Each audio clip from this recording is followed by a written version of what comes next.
watching the Colts, Reid. They blew out the previously division-leading Bills in Buffalo. You like how I throw that in. Indy's still 2 back in the South, though. The Colts' odds to make the playoffs, they're minus 130. Reid, last week we talked all about Jonathan Taylor, the Offensive Player of the Year odds. He's up to plus 300 from plus 2,000. A zillion touchdown game will do that for you. Also up to plus 2,000 from plus 10,000 for league MVP. So do either of those bets interest you? Yeah, OPOY, Offensive Player of the Year, is much more intriguing to me. You look at how that award goes. It usually goes to the best receiver running back, right? Or best non-offensive quarterback, right? Three of the last 7 years have gone to a running back specifically. You saw DeMarco Murray, Todd Gurley, and then Derrick Henry in 2020. And look, Derrick Henry had an amazing season last year, a season that we probably won't see from anybody other than Jonathan Taylor and Derrick Henry again in the future.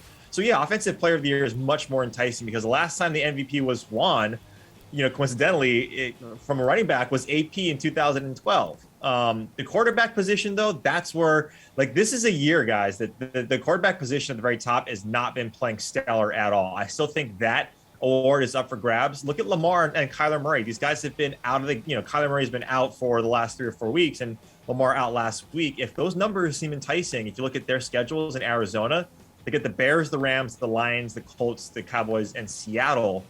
Kyler can pick those teams apart. And for Baltimore, you get Cleveland twice, Cincinnati, Pittsburgh, the Rams, the Steelers twice. So both of those teams and those quarterbacks could have a nice little path to MVP.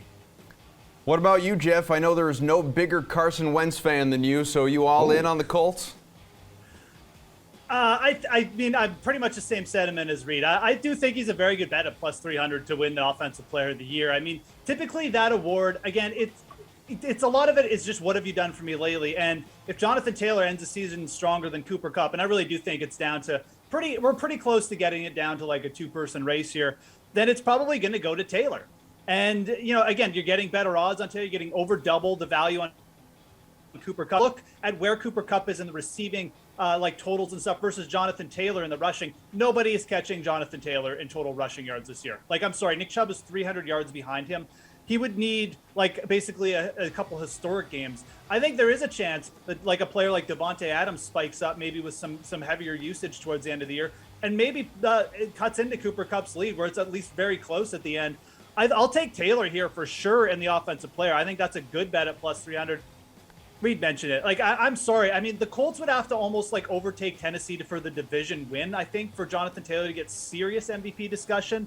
It has been a mixed bag at the top for quarterbacks, but it's such a quarterback-centric award, the MVP award, that I think even just a couple good games by Josh Allen to end the season, and he probably gets the nod.